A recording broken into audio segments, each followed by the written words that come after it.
তো বন্ধুরা, আজ আমি বলতে চলেছি যে কোনো ব্যক্তির যদি মাস্টারবেশন অভ্যাস হয়ে গেছে তো ওই ব্যক্তি নিজেকে কীভাবে কন্ট্রোল করবে। মাস্টারবেশন কখন করে? যখন সে একা থাকে। আর সবথেকে ইম্পর্টেন্ট যে যতক্ষণ আপনার অভ্যাস না যায় তো ততক্ষণ নিজেকে ব্যস্ত রাখার বা এমন কিছু কাজ করুন যেখানে আপনি একা না থাকুন।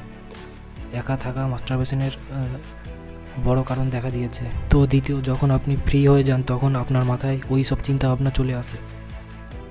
আর 1 নাম্বার, সবার প্রথমে একা থাকা যাবে না। আর যখন আপনি ফ্রি টাইম পাবেন তখন নিজেকে ইনভলভ করে রাখা ও আপনি ফিটনেস আর হেলথের দিকে নিয়ে যান, তাহলেই আর খারাপ চিন্তা ভাবনা মাথায় আসবে না, আর অভ্যাস ধীরে ধীরে কাটতে থাকবে।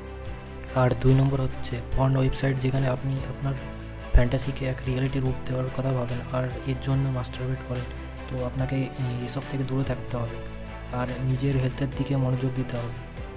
আর যতক্ষণ এই অভ্যাসগুলি না কাটে তো ততদিন ফ্রেন্ড আর মানুষদের সঙ্গে মিশুন আর পরিবারের সাথে থাকুন।